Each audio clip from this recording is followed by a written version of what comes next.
Seja muito bem-vinda ao Centro de Ação de Estudos, a mais um encontro do Vocatio, nesse módulo que a gente tem conversado sobre a, o desafio e a possibilidade que a sabedoria bíblica nos dá de fazermos boas escolhas, recebendo nosso amigo, professor público, professor Carlos Sinclair. Eu não estive com vocês no primeiro encontro, mas já assisti a gravação também. Estou ansioso para esse e para os próximos, de continuar refletindo, né, sobre essas categorias que, às vezes, até inconscientemente, a gente usa para tomar as nossas decisões e, olhando para as escrituras, olhando para a fé, a gente poder ponderar isso de maneira mais intencional, na expectativa de que Deus nos abençoe. Como a gente sempre faz, eu convido você a fechar os seus olhos, a gente dá um momento de oração antes da gente continuar. Santo Deus, nós te louvamos e te buscamos nesse tempo. Nós que estamos aqui ao vivo, na terça-feira, outros amigos assistindo a gravação em outro momento, nós te buscamos, Deus, exaltando o teu nome, afirmando o quão precioso o Senhor é para nós, reconhecendo que o Senhor é fonte de toda a sabedoria, reconhecendo que o Senhor sabe dos nossos dilemas, das nossas tensões, dos desafios que o mundo nos coloca. O Senhor é o maior interessado em nos abençoar e nos dar clareza e iluminação. Então, nesse desejo, ó Deus, nós pedimos que o Senhor tome o Antônio Carlos mais uma vez nas suas mãos, né, nos edificar. Pedimos, Deus, que o Senhor guarde a sua família, o seu trabalho, continue fazendo dele um luzeiro, né, alguém que expressa do teu amor e do teu reino, onde o Senhor tem colocado. Pedimos ainda que o Senhor prepare nossa mente, nosso coração, para receber ao máximo nesse tempo, ó Deus. Vai aplicar ao máximo ao longo da semana, para manter isso vivo nos nossos corações, enquanto consideramos as escolhas que temos de fazer nos próximos dias e meses. É o que nós oramos em nome e para a glória de Jesus. Amém. Amém.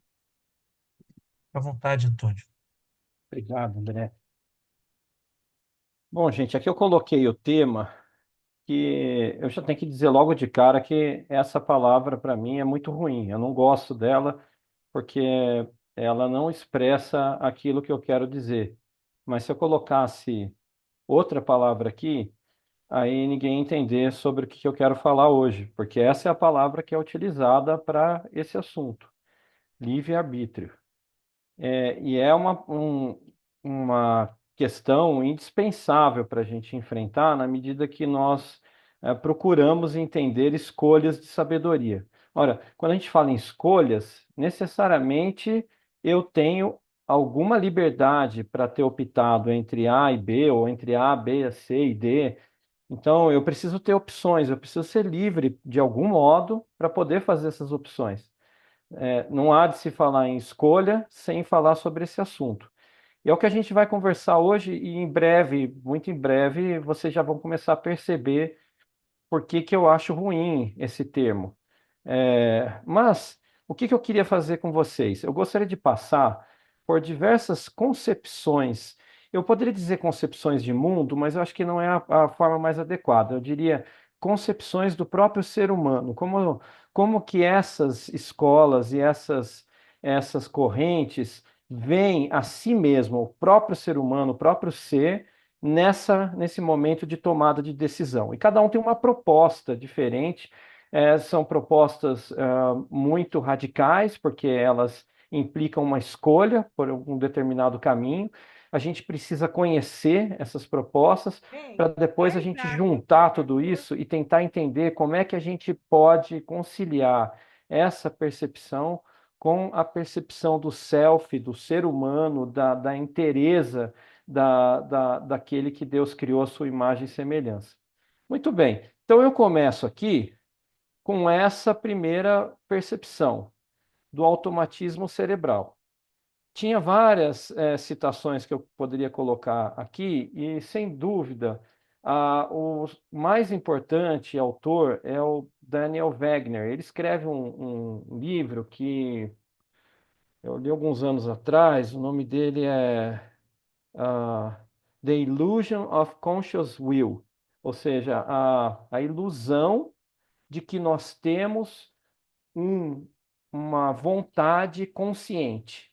Esse é um trabalho, ele é um professor de Harvard, esse é um trabalho de longa data dele, em que ele vai essencialmente afirmar que o homem é uma máquina, que o homem é, pensa que está fazendo decisões, pensa que está escolhendo por um caminho ou outro, quando na verdade o seu cérebro já escolheu para ele antes e deu a ele a ilusão de que ele estaria escolhendo.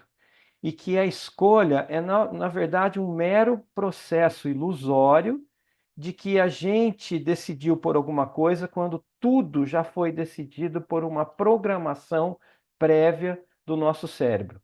E aí, quando eu digo que o homem é uma máquina, fica muito claro, porque é uma concepção muito próxima de um computador, que já está programado para determinadas escolhas, determinadas ações, não tem como ele fugir disso. Mas ao invés de buscar ali uma citação mais rebuscada dele, eu me deparei com alguns anos atrás também com esse livro, que é um romance do Mark Twain.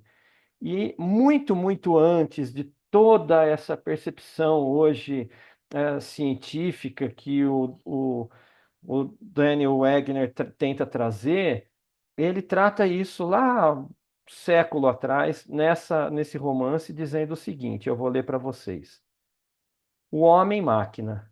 O homem é engenharia pessoal. O que quer que seja um homem é devido à sua fabricação e às influências que lhe são impostas por sua hereditariedades, seu habitat, suas associações. Ele é movido, dirigido, comandado pelas influências exteriores somente. Ele não dá origem a nada, nem mesmo um pensamento.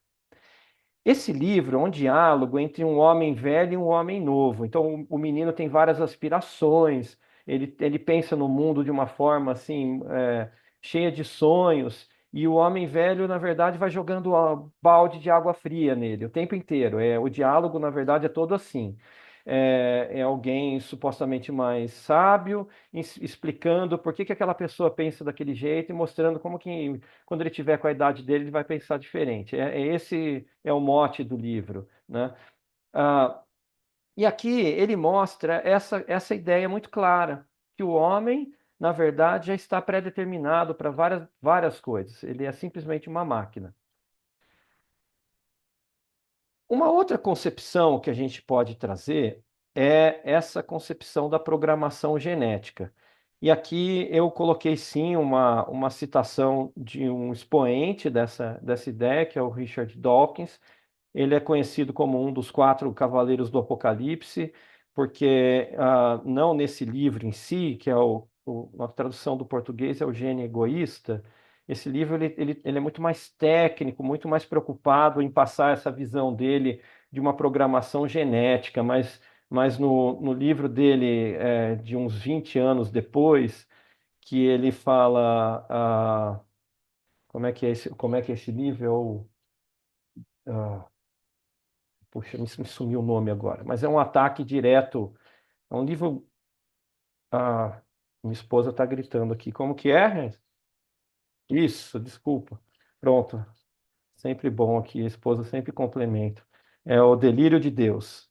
É, esse livro é um ataque direto ao cristianismo, é um livro em que ele traz um resumo de todas as percepções modernas, porque o cristianismo seria uma grande farsa. Eu acho que quem quer entender esses argumentos, esse é um ótimo livro para ler, um livro bem escrito, mas ele é conhecido por esse livro. Esse é o livro que fez ele ficar famoso. Mas na época que ele não era tão famoso aqui, esse livro que ele escreve mais tecnicamente, ele vai fazer essa alusão ao que ele pensa sobre a programação genética. E veja o que ele diz. Gênesis pululam em enormes colônias, seguras dentro de gigantescos robôs pesados, isolados do mundo exterior, comunicando-se com ele por tortuosas rotas indiretas, manipulando-o por controle remoto. Eles estão em você e em mim, eles nos criaram, corpo, corpo e mente. E sua preservação é a razão última da nossa existência. Então, na percepção dele, de muitos que entendem assim, nós somos também uma programação genética, não mais uma programação como uma máquina, como se diz lá, não mais uma programação do próprio cérebro, dentro dessa ideia da neurociência, mas sim dentro da ideia da biologia, em que os nossos genes comandam as nossas escolhas. Nós não escolhemos coisa nenhuma, mas a nossa programação genética nos levaria a agir em determinado sentido ou outro. É importante fazer aqui uma ponderação que, de fato, existe uma, uma raiz genética inegável em todos nós. As pessoas têm propensões para determinados comportamentos de acordo com as suas raízes genéticas. Algumas coisas ainda não se sabem. O projeto Genoma está em andamento e é curioso porque ele é comandado, dirigido por um cientista cristão, né? E já descobriu muita coisa importante, coisas que são importantes para a gente entender o nosso corpo, entender caminhos de cura e assim por diante. Mas no que interessa a nós aqui sobre as nossas decisões, há de fato um mapeamento de alguns genes que trazem inclinações para determinadas pessoas. Por exemplo, o alcoolismo já é comprovado ser genético. Veja, isso não quer dizer que a pessoa que tem o gene do alcoolismo necessariamente será um alcoólatra, mas ela tem uma propensão a ser alcoólatra. Essa pessoa não pode chegar perto de álcool, ela não pode beber socialmente, ela não pode provar, porque aquilo dá um trigger nela, dá um início, um start diferente do que em outras pessoas, e ela então começa o caminho do alcoolismo. Isso existe, isso é comprovado, e a gente sabe que existem propensões. Outra que é importante mencionar é o gene que eles chamam de gene guerreiro. O gene guerreiro é o gene da violência. Algumas pessoas são propensas a serem mais violentas que outras. E essas pessoas tiveram bastante utilidade no passado, quando você tinha lá guerras que eram essencialmente corpo a corpo, eram aqueles caras que corriam na frente da batalha, que nem um louco, com um machado na frente, louco para sair decepando cabeças. E isso está em algumas pessoas, não quer dizer que a pessoa vai ser necessariamente um agressor, mas ela tem uma tendência maior à violência. E esses são só alguns exemplos de muitas coisas que hoje são certas, que as pessoas são inclinadas àquilo, mas, mais uma vez, não necessariamente serão aquilo ou estão determinadas a serem aquilo.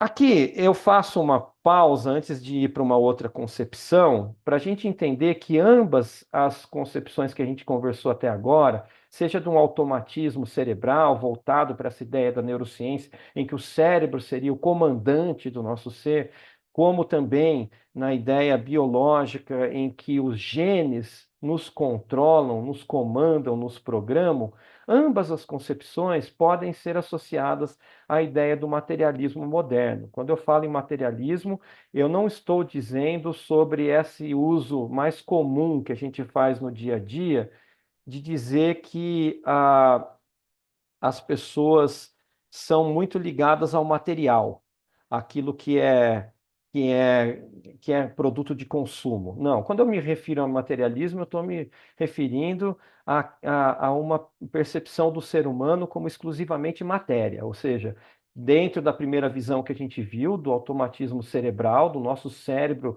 como comandante das nossas decisões, uma programação prévia dentro da nossa estrutura cerebral, ou então a nossa programação genética.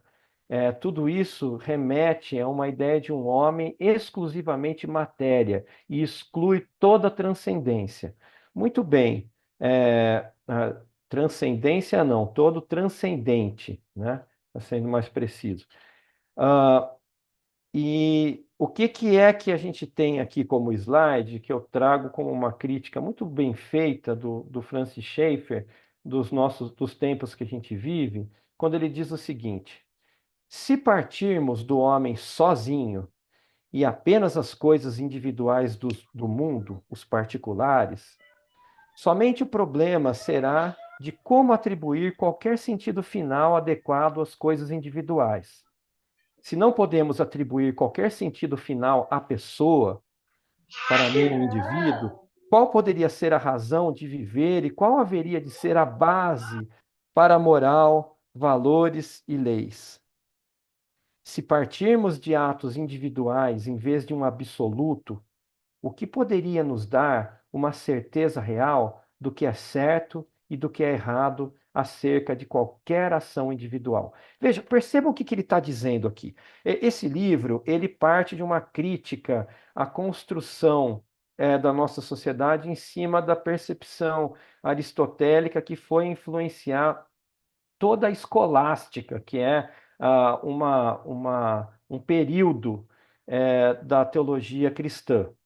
E ele vai tentar retomar o valor do platonismo para o cristianismo, é isso que o Francis Schaeffer procura trazer quando ele faz essa crítica da perda dos absolutos. Mas aqui em específico, ele está dizendo o quê? Ele está dizendo assim: como é que eu vou falar em certo ou errado se eu assumo uma postura materialista? Se eu assumo que o meu cérebro já está programado para determinadas decisões, ou que os meus genes me comandam a determinadas decisões, como que eu posso dizer o que é certo e errado?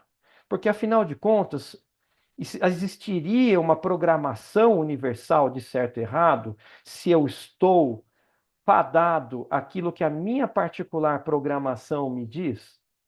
Então, não tem mais sentido de falar em moral, em certo, em errado, se eu me refiro ao ser humano como meramente matéria. É isso que o Francis Schaeffer está chamando a atenção aqui com toda a propriedade.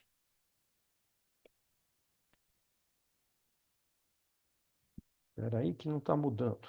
Pronto, mudou. Próxima concepção, agora, que eu queria trabalhar com você, já não mais dentro dessa ideia do materialismo, mas também numa outra percepção radical das nossas escolhas, é a ideia do behaviorismo. E aqui eu coloco, sim, o seu grande expoente, que é o B.F. Skinner. Ele tem várias obras e essa não é a melhor para você entender. Por que que eu estou colocando o Walden Two?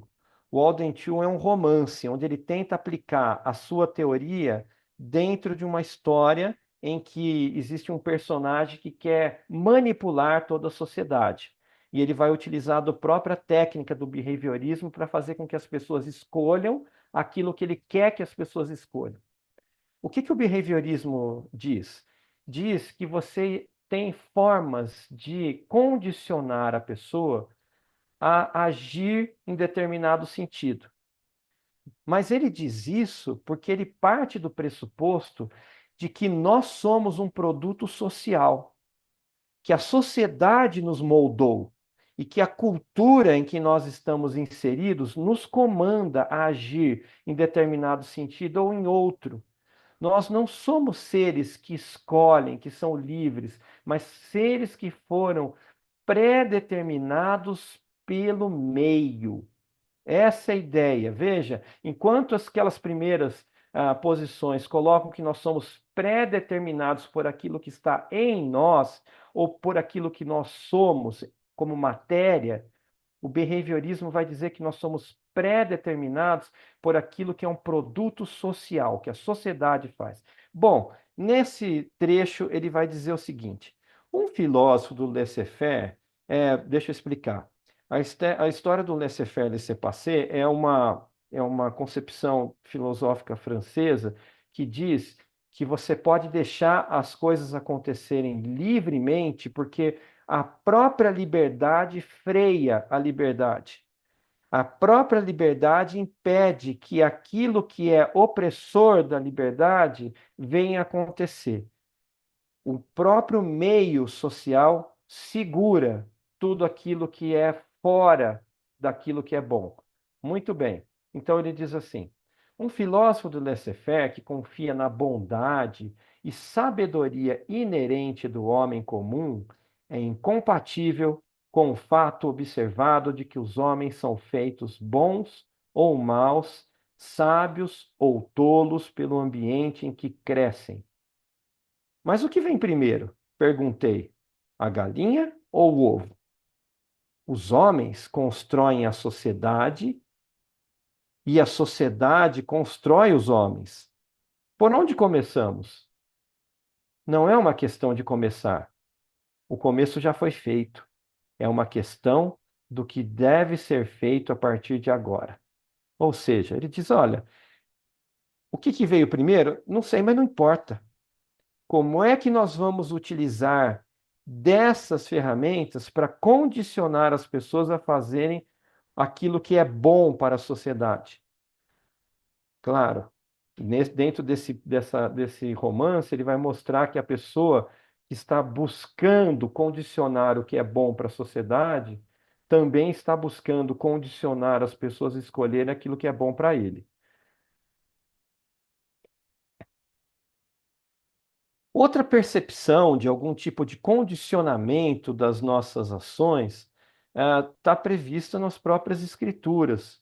E o trecho mais icônico é esse de Romanos 7, 14 a 23, que vai falar sobre o homem em estado de queda e vai dizer o seguinte: sabemos que a lei é espiritual. Eu, contudo, não sou, pois fui vendido como escravo ao pecado.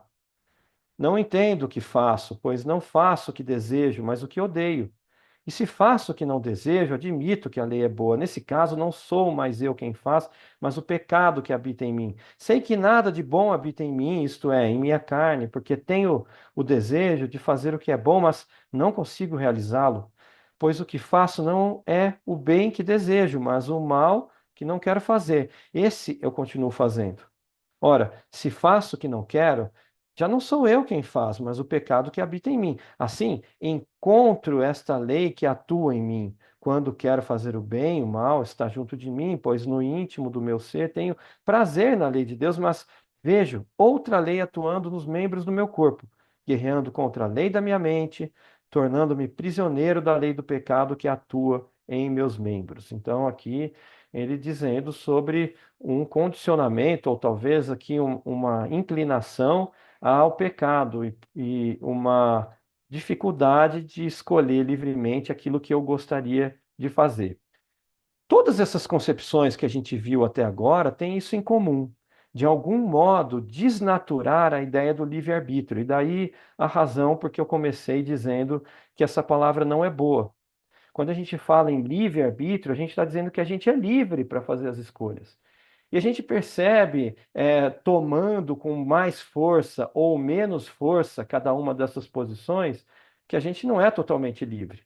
Ainda que a gente não abrace nenhuma dessas posições com todo o seu radicalismo, a gente vai ter que admitir que sim, nós temos condicionamentos psicológicos que as nossas estruturas de traumas e de vivências da infância nos condicionam a agir de um determinado sentido ou outro, que nós temos uma genética que nos condiciona e nos traz inclinações para uma coisa e outra, que a gente tem estruturas cerebrais que nos condicionam de um jeito ou de outro.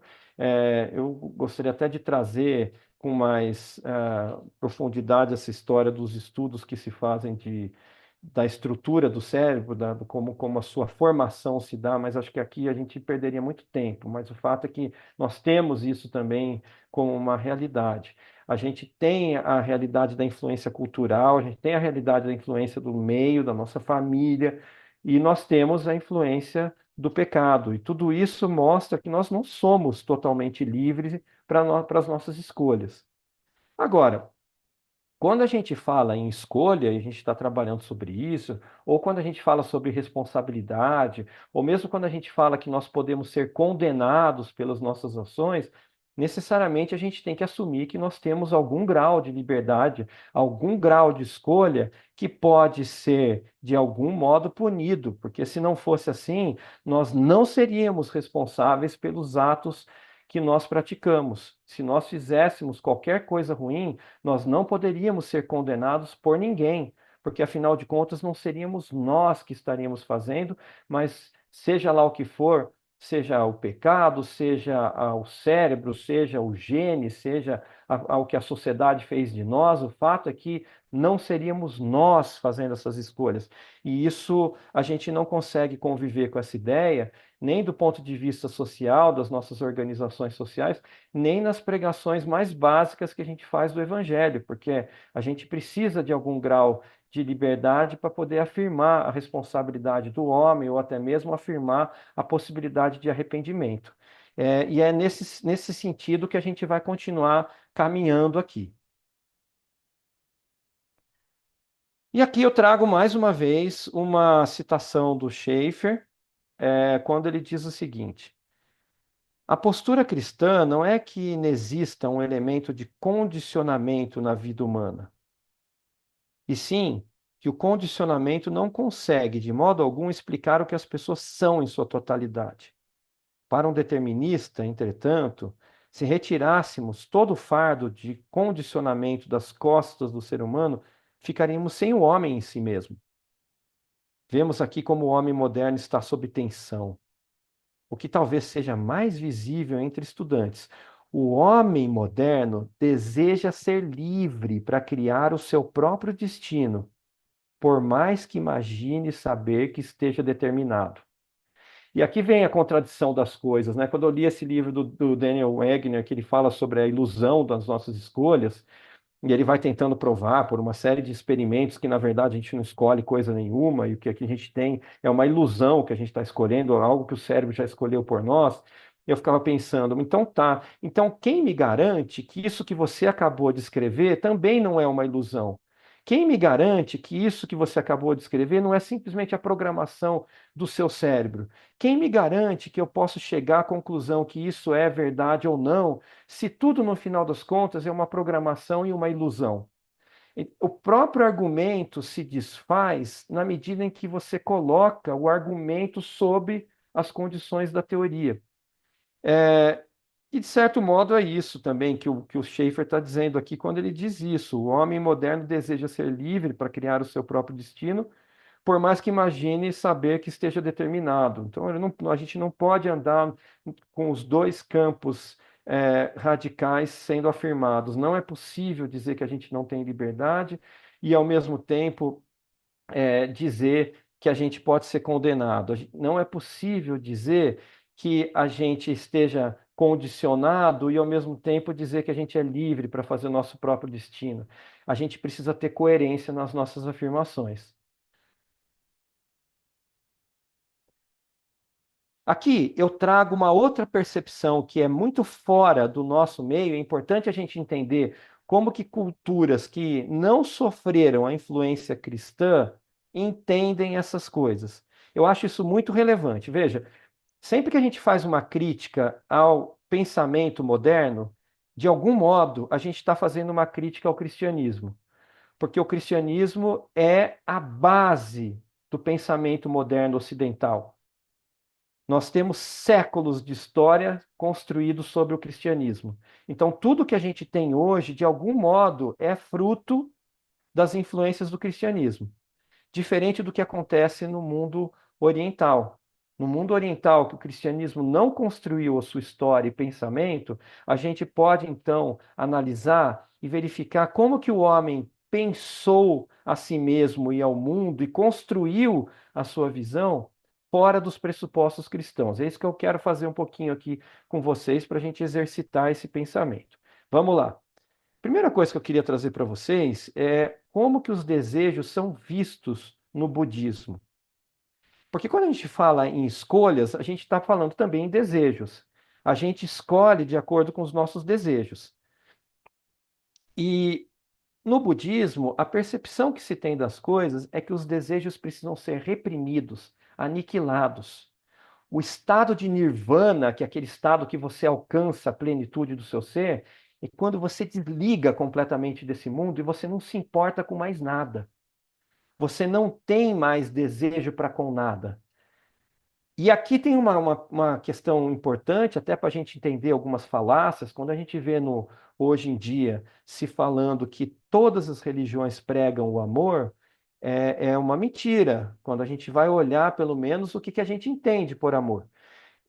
Claro, eu não tenho aqui tempo para fazer alguns exemplos de outras religiões, mas já que eu estou falando do budismo, eu gostaria de dar o exemplo do primeiro Buda, que quando ele começa a perceber que ele precisa perseguir o caminho da iluminação, ele entende que a sua família é uma distração. E numa bela noite, olhando para sua filha e sua mulher dormindo no palácio, ele era um príncipe ali, dormindo no palácio, ele percebe que ele não podia mais estar com elas, porque elas eram uma distração. Eles as abandona, nunca mais, sem falar nada, ele nunca mais vê a mulher e a filha e vai morar como ermitão na floresta e aí vai seguindo o caminho da sua iluminação. Então, essa é uma questão que a gente precisa perguntar, se dentro da ideia que a gente tem de amor, se abandonar a filha e a mulher para viver na floresta buscando para si mesmo a sua própria iluminação é de fato um ato de amor. E isso precisa ser coerente, os discursos precisam ser coerentes. Muito bem. Uma outra percepção que eu trago para vocês, esse livro é bem interessante, porque ele é o livro da concepção moderna. O budismo, ele nasce ali na Índia, a gente conhece ele da China, mas ele nasce na Índia e ele vai espalhando para outros lugares ali, principalmente na China, mas é uma concepção muito mais antiga. Quando você pega o confucionismo moderno, nessa ideia aqui do Feng Yuan, ele vai dizer o seguinte nesse livro The Hall of Three Pines, que é a sua obra-prima. No novo confucionismo expresso em Feng Yuan, no estágio, aqui eu acabei colocando aqui uma introdução, desculpa, no estágio final da esfera dos céus e da terra, então esse aqui é onde ele quer chegar, o indivíduo e o universo se tornam um quando se ingressa finalmente na eternidade. Há uma transcendência do nascimento e da morte, ou seja, quando você consegue se juntar ao todo, nessa ideia de um panteísmo moderno. Veja, se você se junta ao todo, você deixa de ser um indivíduo. E quando você deixa de ser um indivíduo, você não tem mais escolhas. Porque, no fundo, as suas escolhas são sempre individuais e sempre pautadas numa certa liberdade de você como indivíduo. O desejo no cristianismo, entretanto, é posto por Deus e direcionado a algo necessariamente existente e bom. O que o pecado faz sempre é distorcer esse desejo, mas o desejo primal foi colocado por Deus. É sempre um desejo em relação a alguma coisa. Eu gosto do C.S. Lewis quando ele diz assim: olha, se eu tenho fome, isso indica para mim uma realidade, que existe alimento. Se eu tenho sede, isso indica para mim uma realidade, que existe água. Portanto, se eu tenho sede de Deus, isso indica para mim também uma realidade. Isso é bastante interessante, né? E ali, finalmente, eu vou concluir dizendo o seguinte, que o humanismo afirma o valor do homem, mas ao colocá-lo sem Deus e reduzido às suas próprias estruturas materiais, que se inserem em um mundo biológico, sociológico, remete a uma máquina cósmica que engloba tudo, inclusive as pessoas. Esse é o novo panteísmo. É essa ideia que a gente se refere às vezes assim de uma forma muito inocente em expressões como a mãe natureza, o cosmo, o universo conspira ao nosso favor, como se existisse assim essa máquina cósmica que engloba todas as coisas e que faz com que todas as coisas se encaixem. E nesse momento, quando a gente diz coisas desse tipo, a gente abre mão da nossa individualidade, a gente se junta a algum tipo de panteísmo. E esse panteísmo pode ser cristão também. Quando a gente remete a um Deus que controla todas as coisas e nós somos talvez meros marionetes em suas mãos, nós desafirmamos, me permitam aqui esse neologismo, nós desafirmamos uma série de afirmações bíblicas. Eu vou chegar lá. O ser apartado da criação, e aqui eu vou colocar, esse cara é ótimo, ótimo. É um filósofo cristão, ele é ele é um monge também, ele é um monge cristão aqui, mas é moderno, ele é fantástico. E nesse livro aqui, quem conta como pessoa, ele vai dizer o seguinte: conhecer o mundo como algo diferente de mim que o conhece, permite assumir uma postura questionadora e avaliadora em relação a ele, em relação a mim mesmo e ao responder a ele. Veja, isso está dizendo, eu preciso ser fora do mundo, e eu preciso ser livre fora desse mundo, dessa máquina, para que isso aconteça. Assim, relaciono minhas ações como minhas. Quando eu ajo, não estou meramente regurgitando informações internalizadas.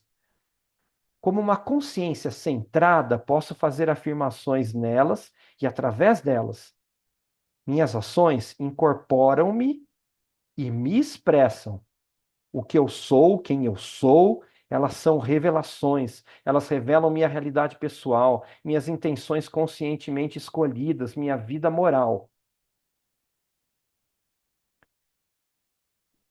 E aqui é uma citação de Kierkegaard, quando ele vai falar sobre o determinismo.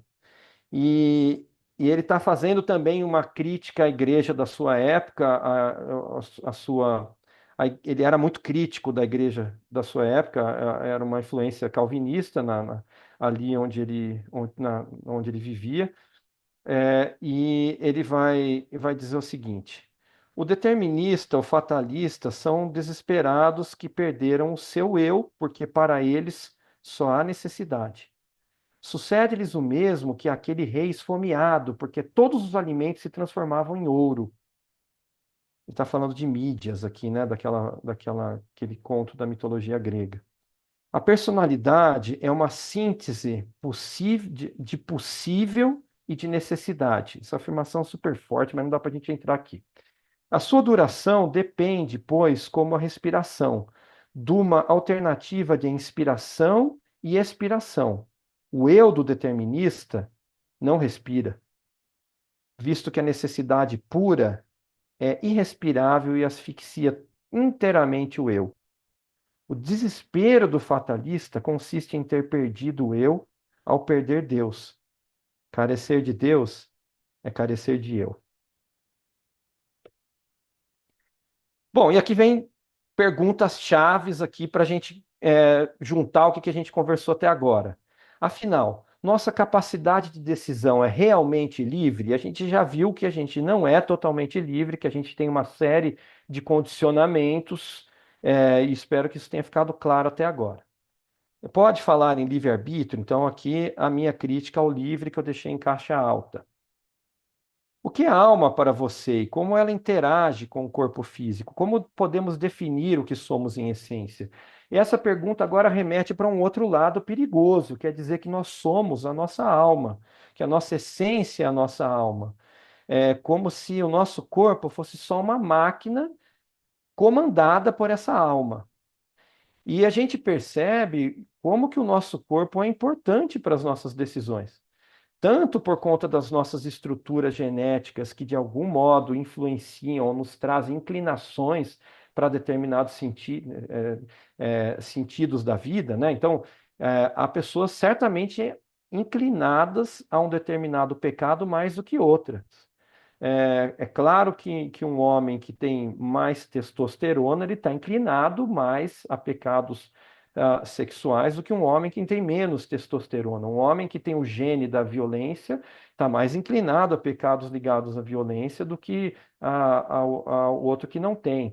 E eu acho que tem coisas que são ainda muito próprias do homem e da mulher, assim, tem pecados que são, não que o homem ou a mulher não cometam todos eles, mas alguns pecados são mais próprios dos homens, outros são mais próprios das mulheres, e a gente entende bem isso, né, dentro da nossa conjuntura biológica. Assim como a gente entende também que o nosso cérebro, de algum modo, limita as nossas escolhas. As pessoas que sofreram danos cerebrais ficam limitados nas suas escolhas. Então a gente não é só alma, a gente é uma coisa só, a gente é uma coisa só com o nosso corpo. Nosso ser inteiro é isso, é essa integralidade de todos esses fatores. E é assim que Deus nos fez. Aí, discussões teológicas que surgem sobre isso, a meu ver, se apresentam para bagunçar o coreto, porque a gente acaba perdendo a noção de coerência de certas afirmações que a gente faz quando a gente procura nas escrituras rebater um argumento ou outro. Então, quando a gente entra nessas questões que eu coloco aqui, o que diremos sobre o debate entre Pelágio e Agostinho? E quanto aos semi-pelagianos? O que Erasmo e Lutero argumentavam e como o debate foi reestruturado em Molina, Calvino, Armínio, remonstrantes, debatidas nas conclusões do Sínodo de Dort e do Concílio de Trento, e propriamente a polêmica entre calvinistas e arminianos, porque essa aqui é mais fácil de entender e as pessoas preferem não se debruçar sobre todas essas coisas que os antecederam e que tem a ver com essa discussão. Mas a verdade é que essa miscelânea de coisas atrapalha a nossa concepção de coisas muito básicas sobre a estrutura do ser humano, sobre a necessidade de se afirmar a nossa compreensão de nós mesmos como seres que fazem escolhas e que, ao mesmo tempo, são condicionados por fatores. E se a gente parte para essas discussões, a gente perde a percepção daquilo que é lógico, e isso faz com que a gente entre em claras contradições. Bom, deixa eu avançar um pouquinho para que a gente não se perca nisso aqui, como eu disse, aquele não é o nosso intuito. Mas eu digo aqui que essa passagem de Apocalipse 3:20 talvez seja a mais emblemática de todas para a gente resumir um pouco dentro dessa compreensão bíblica do que eu estou dizendo. Então, quando Jesus aparece ali, ele diz o seguinte: Eis que estou à porta e bato. Se alguém ouvir a minha voz e abrir a porta, entrarei e cearei com ele e ele comigo. Eu vou partir de trás para frente para mostrar onde que ele está querendo chegar. E depois a gente vê duas afirmações fortes que ele faz aqui sobre o tema. A primeira delas é mostrar que o objetivo, o fim dessa história é comunhão. Cear com alguém, dentro da concepção do mundo antigo, judaico-cristão, significava o máximo de comunhão. Quando você divide a mesa com alguém, você tem comunhão com essa pessoa, e é isso que Jesus está querendo, é isso que ele está buscando aqui nessa sua empreitada. Muito bem, e aí ele coloca o seguinte: Eis que estou a bater na porta. Quando ele diz, quando ele diz isso, a primeira afirmação que mostra é que Jesus vai atrás de nós. Vai atrás de nós de que modo? Do modo como está previsto ali em Romanos.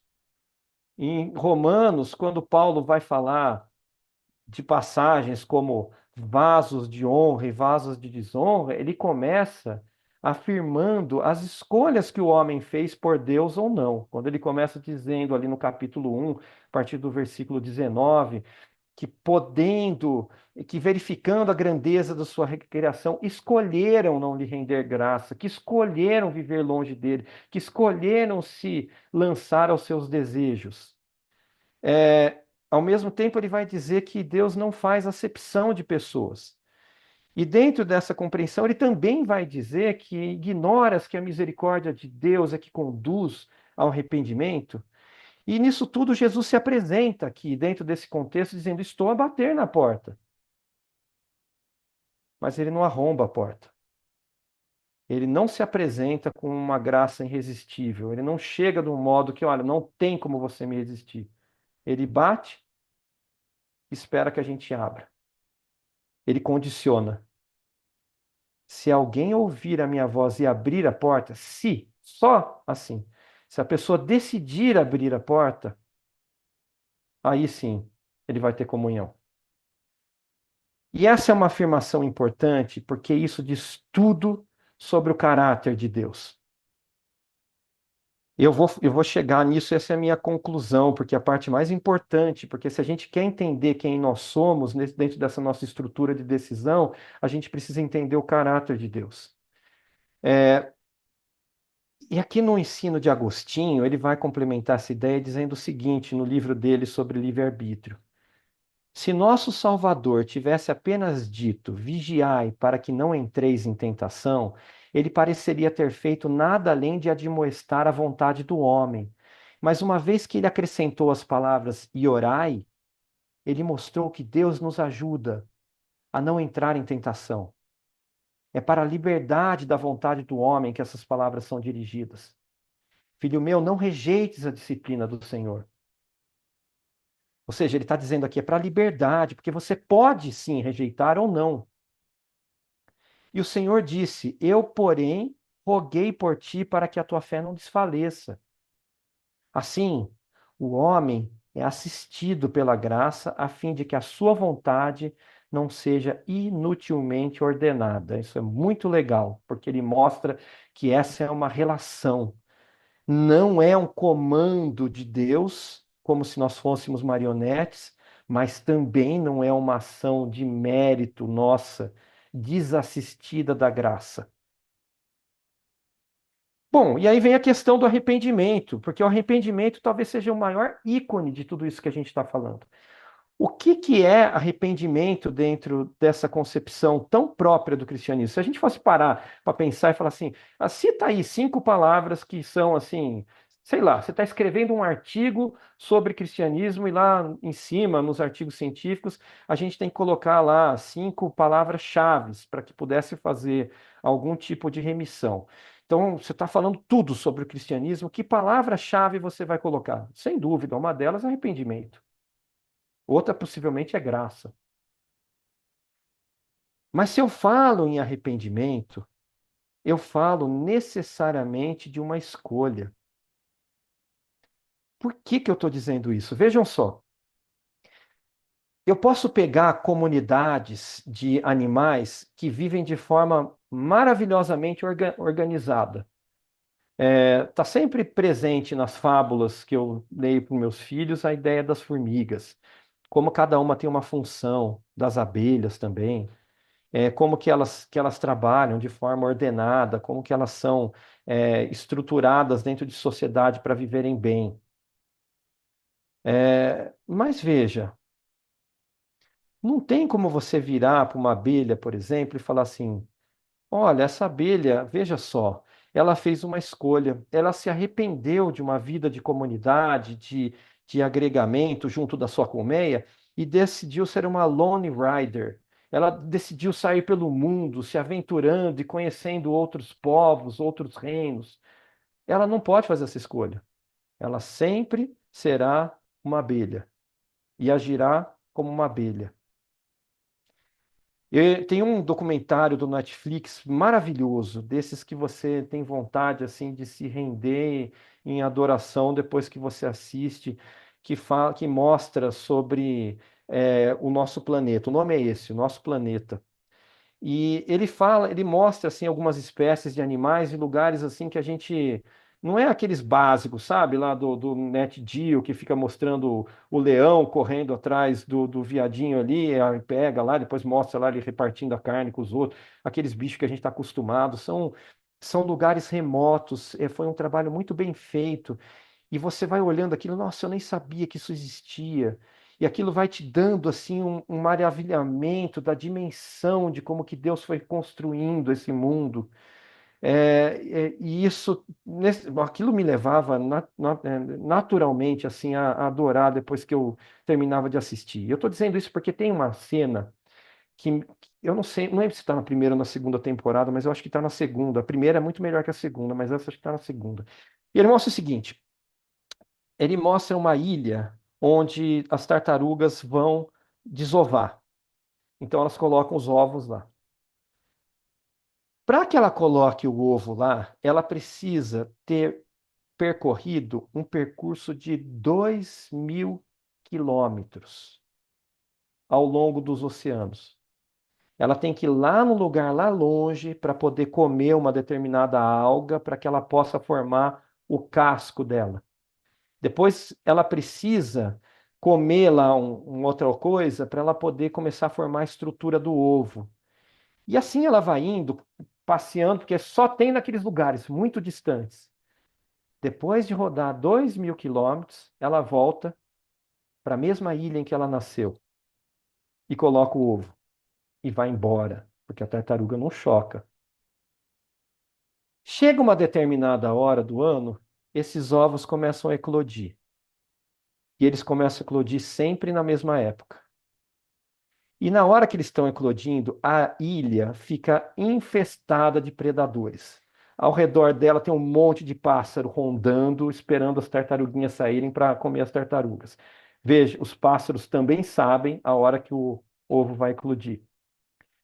Na areia, tem um monte de caranguejo esperando pelas tartaruguinhas, porque eles também sabem a hora que vai eclodir. E finalmente, na água, está lotado de tubarão, que eles também sabem a hora que vai eclodir. E os ovos vão eclodindo aos poucos, mas todas as tartaruguinhas colocam a cabeça para fora e ficam esperando todos os ovos eclodirem. São milhares de ovos. E elas ficam esperando por quê? Porque se elas saírem debandada tudo ao mesmo tempo, tem mais chance de alguma delas conseguir chegar na água do que se for saindo uma por uma que elas vão sendo pegas. Só 3% das tartarugas conseguem chegar em alto mar. Só 3%, o resto tudo é comido por aqueles bichos. E a gente olha tudo isso e fala assim: como é que a tartaruga sabe, sem a mãe ter ensinado, sem ter visto a mãe, que ela precisa ficar esperando para sair? Como é que aqueles bichos sabem a hora certa de estar lá? Como é que ela sabe o lugar que ela tem que ir depois para comer, para poder colocar os ovinhos? Como é que ela sabe voltar para a mesma ilha? Como é que você explica tudo isso? Ao mesmo tempo que a gente vê a maravilha da criação de Deus e a mão de Deus por trás de todas essas coisas, de modo que a simples genética não consegue explicar, porque isso não dá, e nem o meio social, nem um aprendizado com a mãe, porque ela não teve a mãe, nada dessas coisas consegue explicar. A gente vê também que elas não conseguem ter outro tipo de vida. Por quê? Porque somente o homem, só o homem, é capaz de se arrepender. E arrependimento não é arrepender de uma vida de pecado para uma vida de santidade, porque você também pode se arrepender de uma vida de santidade para uma vida de pecado. Arrependimento é essa mudança de rumo, é mostrar que o homem é livre para fazer escolhas, que o homem não é condicionado por essas coisas todas como são os animais, que o homem de fato pode fazer escolhas ao longo da sua vida. E se a gente está falando de escolhas de sabedoria nessas noites, a gente precisa ter em mente que o homem é livre para fazer escolhas. Do contrário, não tem por que falar de escolhas de sabedoria. Se nós somos pré-determinados a tudo, não há por que falar em escolhas de sabedoria. Isso é uma questão de coerência com o nosso discurso. Muito bem. Tendo isso em mente, vem a pergunta-chave aqui, que eu falei para vocês, que fala sobre o caráter de Deus. E por que o amor depende do livre-arbítrio, ou do arbítrio? É melhor a gente já tirar o livre daqui. Por que que o amor depende desse grau de liberdade que Deus nos dá? Bom, quando a gente é criança, a gente assiste alguns desenhos que tem aquela poção do amor.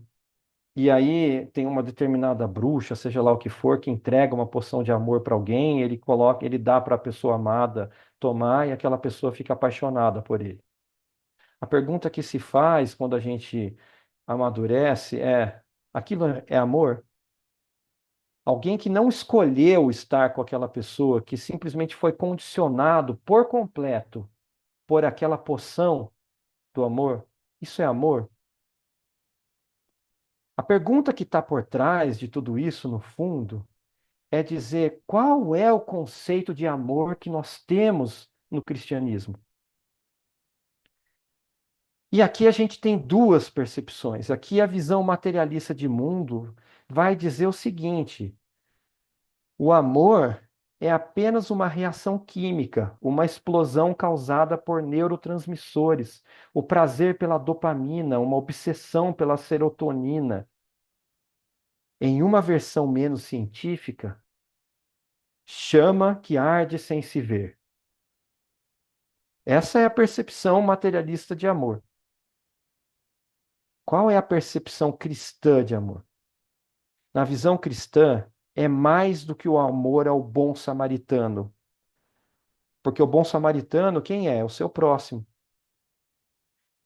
Daí aquela questão que eu conversei com vocês da revolucionária visão que é trazida pelo Sermão do Monte. O Sermão do Monte vai dizer: ouviram o que foi dito, amai o próximo como a ti mesmo.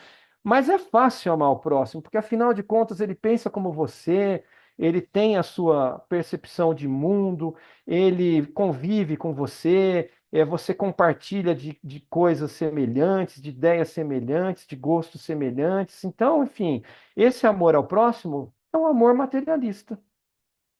É esse amor que a gente tem como uma reação e não como uma ação. O amor cristão é uma escolha. Você nunca ama o inimigo de forma natural, como reação. Você age em direção do amor, você escolhe amá-lo. E você precisa ser livre para fazer essa escolha. Como explica Kant a respeito dessa passagem, é amor prático e não patológico, que reside na vontade, não na tendência da sensibilidade, que se funda em princípios da ação e não interna compaixão. É esse único amor que pode ser ordenado. Deus pode ordenar esse amor porque é um amor de vontade. Ele não poderia ordenar um amor que é de sentimento, porque você não tem como controlar os seus sentimentos. Mas você tem como controlar a sua vontade. Para dizer que você pode controlar a sua vontade, você tem que ter um grau de liberdade. Amor de Deus é pressuposto da ideia de amor. O amor desse Deus. E veja o que vai dizer aqui o John Polkinghorne, que é um brilhante físico, professor de Oxford, que depois, mais velho, resolveu também ter um doutorado em teologia.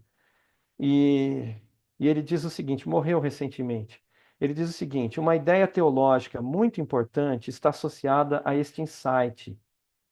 Ela diz respeito ao modo como Deus pode ser compreendido em sua relação com a criação. A teologia cristã crê que o caráter fundamental de Deus é o amor. Não se pode supor, portanto, que tal deidade haja como um tirano cósmico, manipulando as cordas numa criação que nada mais é do que um divino teatro de marionetes. O dom do amor concede sempre algum grau de independência a quem se ama. Uma das ideias mais iluminadoras da teologia do século XX foi o reconhecimento de que o ato da criação foi um ato de autolimitação divina, um ato de kenosis, como os teólogos dizem, por parte do Criador, permitindo às criaturas ser e constituir a si mesmas. Bom, esse aqui acho que eu posso deixar para a gente falar depois, porque eu acho que me esgotou o tempo aqui. Ou falo, André, quando que é para parar agora? Não é você que manda aí. Uai, você que sabe, se você achar que encerra melhor, Na verdade, toca. assim, tem tão pouca gente que eu estou vendo aqui, então eu vou falar, porque também não tem muito, acho que não vai ter muita gente para debater. Então eu coloco aqui, isso aqui fecha, é um resumo das concepções que a gente tem hoje dessas possibilidades de escolha. Então, veja, o que a gente trabalhou até agora é que a gente precisa reconhecer essa liberdade humana por escolher amar ou não, por escolher entre Deus ou não, por escolher entre fazer o certo ou o errado, por escolher fazer isso ou aquilo. Esse é um pressuposto de escolhas de sabedoria. E nesse sentido, a gente vê isso expresso em alguns pensamentos que, de uma forma mais simples, sintetizam o que as pessoas ao redor vão afirmar hoje em dia. Por isso que eu coloquei esse slide de uma série de pessoas abraçando esses pensamentos e você vai se lembrar de alguém defendendo uma coisa ou outra. Primeira concepção de de responsabilidade, de certo e errado, de si mesmo, é essa aqui. Não há certo ou errado, pois essas noções são completamente subjetivas e dependem da concepção de cada um. Essa posição pode ser chamada de subjetivismo ou antinomismo. Os existencialistas acabam assumindo essa posição, em especial no pós-guerra, com a decepção com o progressismo. Eu já explico isso aqui, mas os existencialistas, aqueles caras que, depois de verem o que aconteceu na Segunda Guerra, entram em um estado de decepção. A humanidade até então dizia o seguinte: essa era a alegria, o fervor, a esperança que existia no homem. O progresso, na medida que chegava com tanta tecnologia e as máquinas que iam produzindo e transformando a vida das pessoas e tornando tudo mais fácil, mostrava para as pessoas a ideia de que o mundo seria melhor.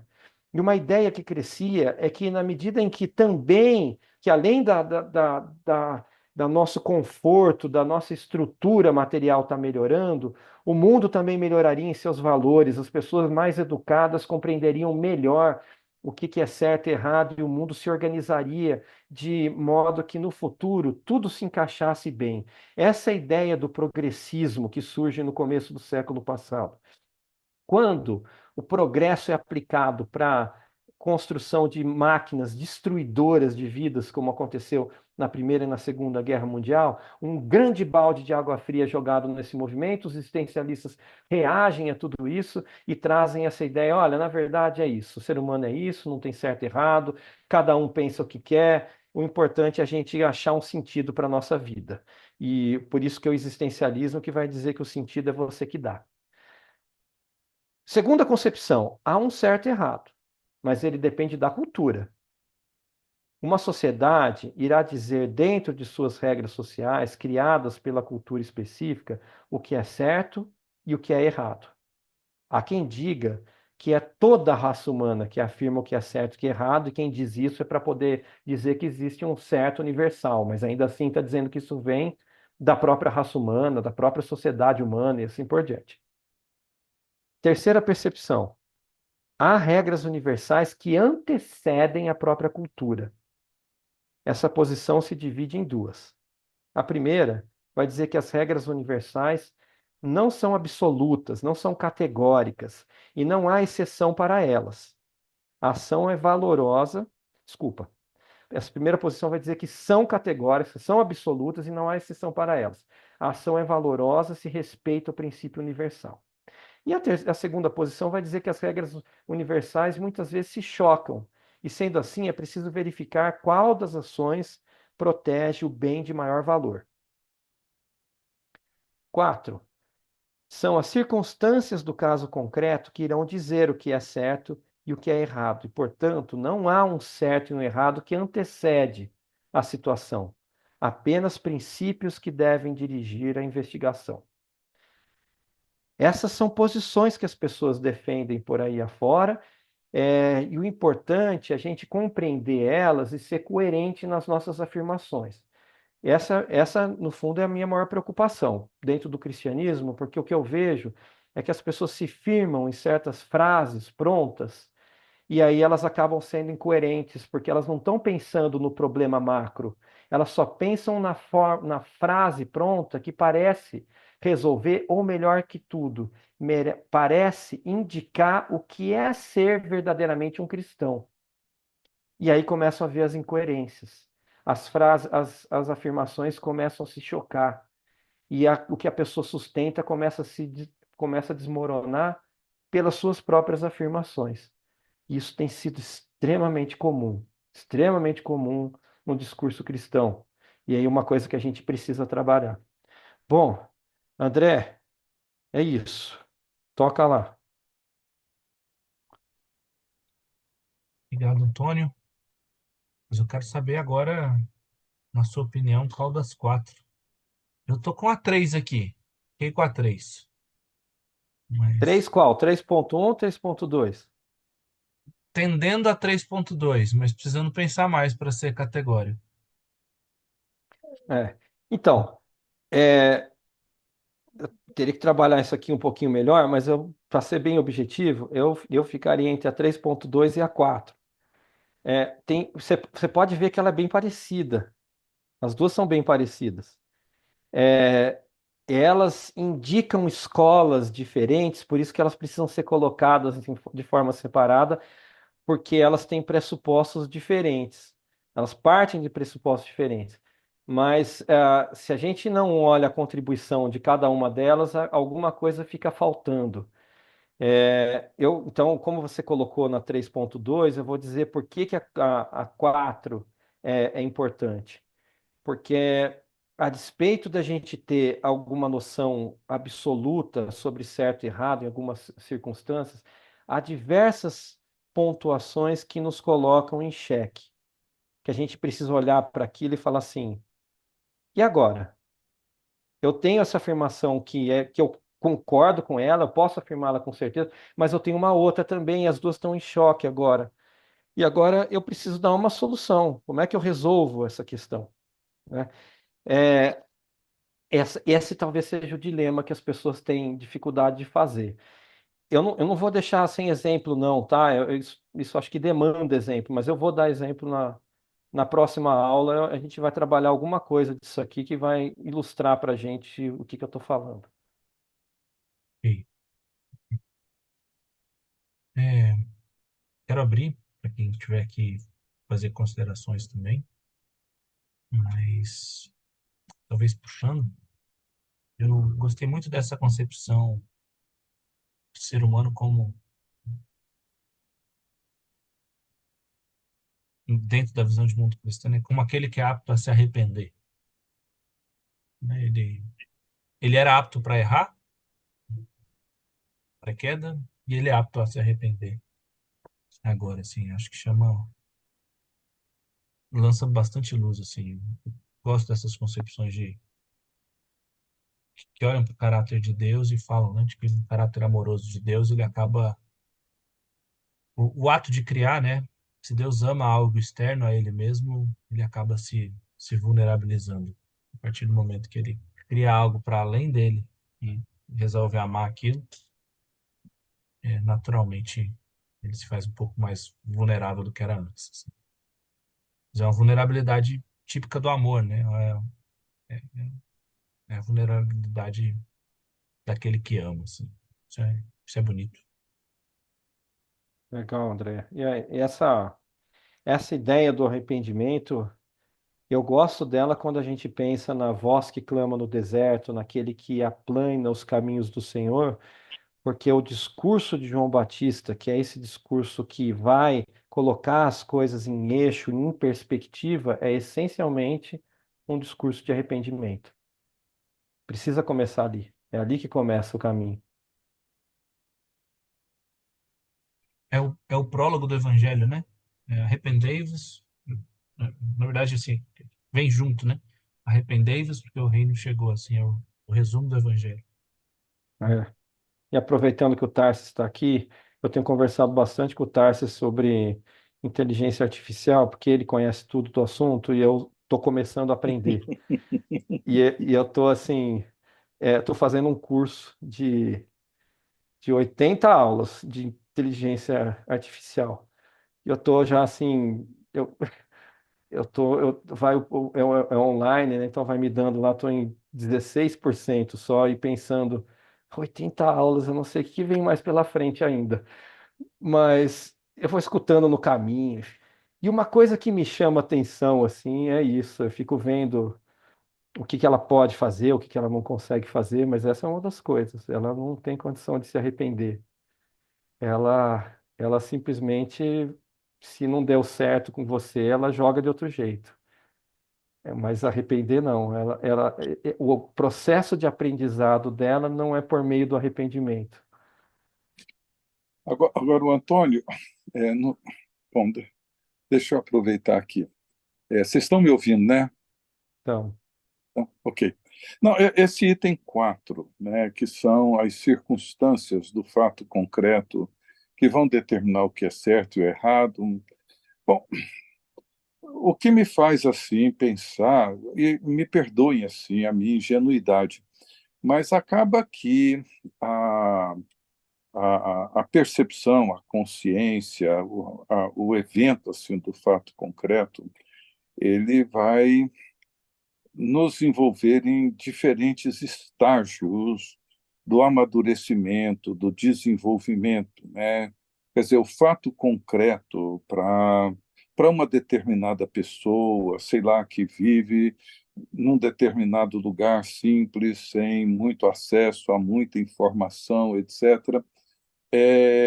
Ela vai discernir, ela vai ter a sabedoria para julgar o certo e o errado dentro daquele contexto em que ela vive. Então, às vezes me dá a impressão de que essa liberdade, ela, ela torna-se cada vez mais, digamos, madura, mais consciente, na medida em que eu me torno também consciente das minhas condições e das minhas limitações. Então, assim, acaba que, assim, por um lado, é muito difícil, sim, em alguns casos, não todos, mas em alguns casos, que o certo e o errado vão ter o mesmo sentido para duas pessoas completamente diferentes, em contextos completamente diferentes, né? E que essa liberdade para escolher, ela vem da consciência que eu desenvolvo sobre a minha própria condição, né? No caso cristão, da minha condição de pecador, etc., etc., mas no caso de um ser humano, pela sua consciência de limitações, sejam elas genéticas, sociais, culturais, econômicas, etc. Quanto maior a consciência que o indivíduo tem, isso vai definir melhor a liberdade que ele tem para fazer essa escolha. Mas esse certo e errado, pelo que eu estou percebendo, ou essa liberdade, ela vai ter uma variação enorme para pessoas em situações bem distintas, né? Eu fico pensando assim, por exemplo, uma vítima do Holocausto, né, que teve famílias que foram mortas no Holocausto, né? É uma sobrevivente do Holocausto.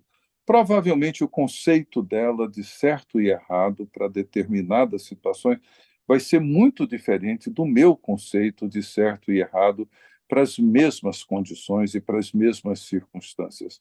É mais ou menos isso que esse item 4 está querendo dizer? Eu acho que isso sim, Ricardo, é um fator. Mas eu acho que uma outra questão que se colocaria ali, quais são as nuances do caso concreto? E veja que no final ele termina assim: apenas princípios que devem dirigir a investigação. Então, eu estou procurando entender qual que é o certo e errado naquilo, e eu posso me firmar num absoluto, eu posso me firmar num princípio. Vamos dar um exemplo bíblico. É, Samuel é chamado por Deus para ir ungir Davi. Samuel sabia que não podia mentir. Esse era uma ordenança de Deus. Samuel vira para Saul e fala: eu estou indo fazer um sacrifício. E aí ele vai ungir Davi. Quando ele unge Davi, ele também instrui Davi e todos os outros a não falar a verdade. Não fala a verdade, senão Saul vai querer te matar. Sem dúvida, o que garante a as relações sociais serem confiáveis é a ideia de que eu presumo que o que a pessoa está me dizendo é verdade. E por isso esse é um mandamento importante para a nossa convivência, que nós devemos falar a verdade. Mas dentro desse princípio de investigação, se chegou à conclusão que naquele caso concreto, mentir era a melhor opção. Que nem no Ra- caso das parteiras hebreias, né, lá no Exato, Egito, né? exato. Elas são honradas por mentir. Uhum. Raabe, ela é honrada por mentir e trair. Então, são situações que, em tese, a gente fala, não, isso está errado, mas naquele caso concreto existe um bem maior que está sendo protegido do que aquela confiança social.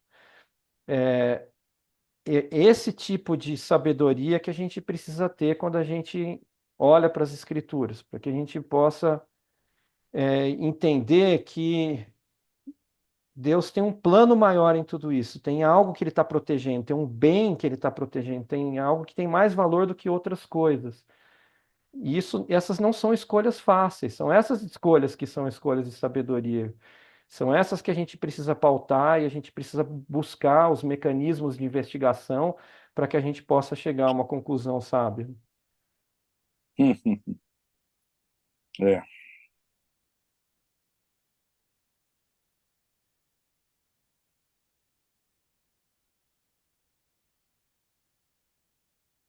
O Ricardo citou, né, isso do Holocausto também. Me vem vários exemplos, aqueles da pessoal que trabalhava em, não é consulado, né, mas é o setor que emitia vistos e falsificou passaportes para que os judeus pudessem deixar a Alemanha e coisas assim, né?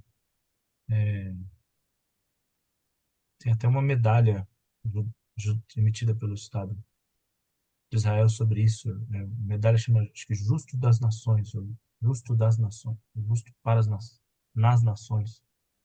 De diversas pessoas não judeus que colaboraram para salvar. É, e acho que é um desafio, né? Porque nessa. Como é que a gente pode dizer, né? Quando você está só seguindo um conjunto de regrinhas, você. É ótimo quando a situação não fere nenhuma, né? Mas quando nós estamos no mundo concreto, frequentemente você se vê tendo que ah, deixar a coisa um pouco mais elástica. Por isso que eu gostei da ideia do final da 3.2, né? De que proteger o bem de maior valor. Você fala assim, a vida, no caso das parteiras, né? A vida dessas crianças é mais importante do que a verdade de tal faraó, assim. Mas é uma decisão difícil, assim. E ainda assim, André, além de uma decisão difícil, a questão do princípio e do bem que é maior, isso vai também ser determinado pela visão que essa pessoa tem, né? Muitas vezes, talvez para uma, não, eu não vou mentir de forma alguma, porque eu creio que Deus vai proteger aquilo que precisa ser protegido, vai guardar, mas mentir eu não posso, porque esse é um princípio, né? Não, eu minto porque tem um bem maior que eu preciso proteger, que é a vida dessas crianças, e isso importa mais a Deus. Assim, eu vejo que muitas vezes é um princípio. A gente, assim, vamos ter que lidar com ele, né? Mas parece que ele, pelo que eu estou percebendo, ele não é universalmente aplicado.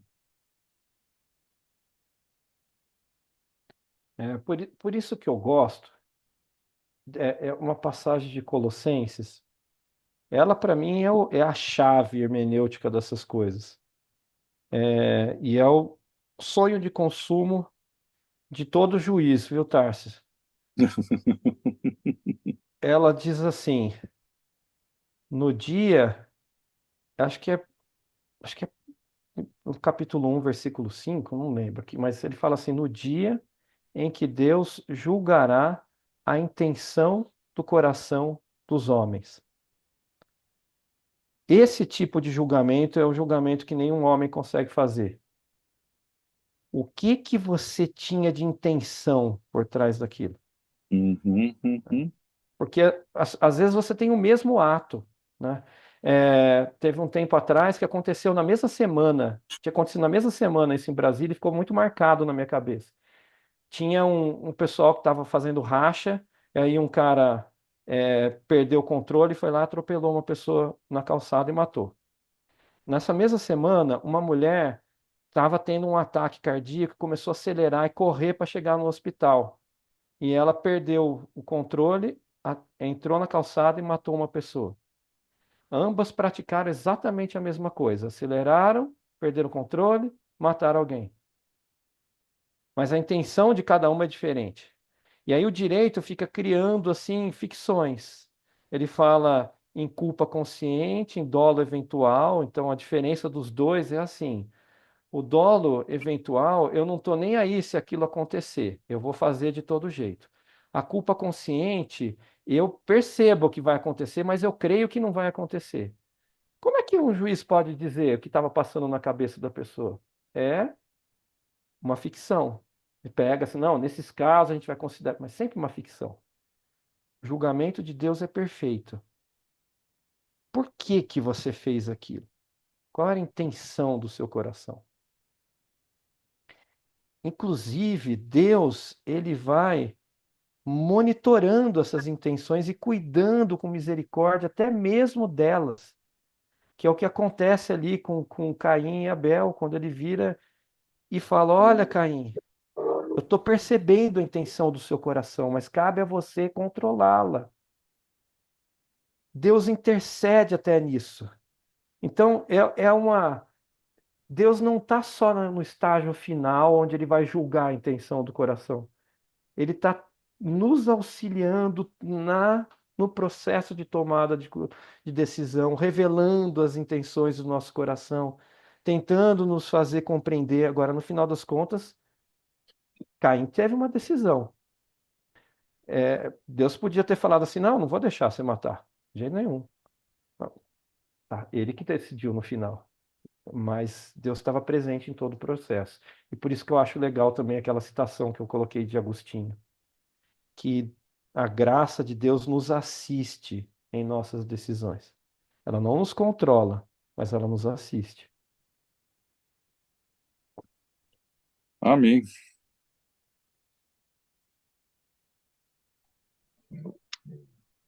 Ó, é, eu me lembrei de uma referência, não sei se foi o pastor Ricardo que fez, de que a Bíblia sempre fala em misericórdia e depois justiça, graça e verdade, assim, nessa ordem, né? Que existe sempre a ação de Deus, ela obedece, ela anuncia que as coisas acontecem nessa ordem, né? Primeiro a graça e depois a justiça, né? Ou a verdade, enfim, a expressão muda um pouquinho. E aí você falou dessa relação entre graça e liberdade, né? Que esse espaço, a graça, ela atua para que ela tenha condição de possibilidade, ela precisa do espaço da liberdade, né? Como se a ação, de fato, né, a ação, a decisão sábia, né, ela fosse um projeto divino e humano, né? Uma, a misericórdia e a justiça iluminando o caminho, né? Então, assim, como sendo aí um processo, como o pastor Ricardo falou, né, a depender da qualidade da experiência, né, de cada um,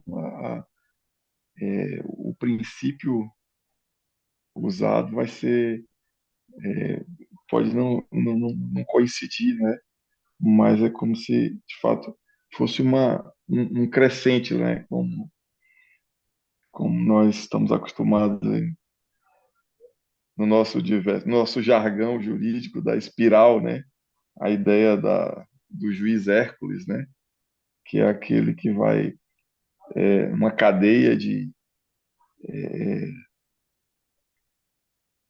experiências, ele vai construindo a melhor decisão, né? Na verdade, não seria um processo meramente histórico,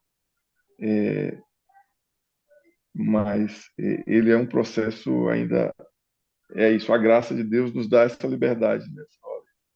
Você vai, tipo, como se você vai ter uma janela da eternidade aqui, e essa janela é exatamente essa capacidade de você responder, né? Aquela coisa da graça responsiva, né, que você falou, né? Vai respondendo. Aquela história do professor, do mestre, né, que vai tendo paciência com o aluno e fala, tá bom, mais para a direita, mais para a esquerda, e assim infinitamente até a eternidade, né? Legal, Tarso.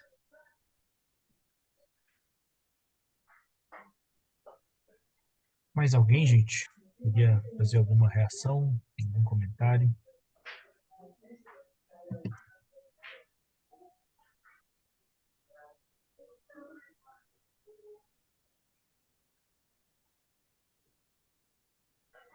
Bom, então a gente vai encerrando por hoje e voltamos na terça e vem para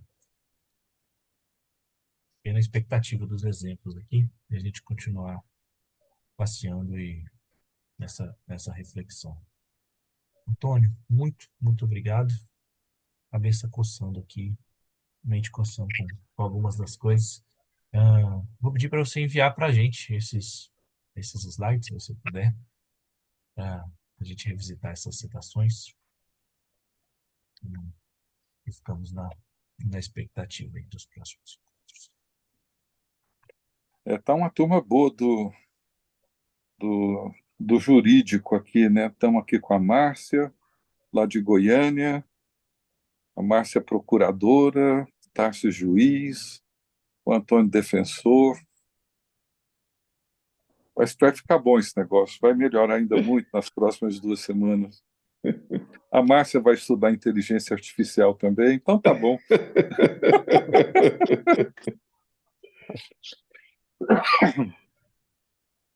Ok, gente. Antônio, muito obrigado. Pessoal, muito obrigado. Deus abençoe a todos. Tenha uma boa noite de sono e um resto de semana muito abençoado. Tchau, Obrigado gente. também, Antônio, pastores, Obrigada. Obrigada. colegas.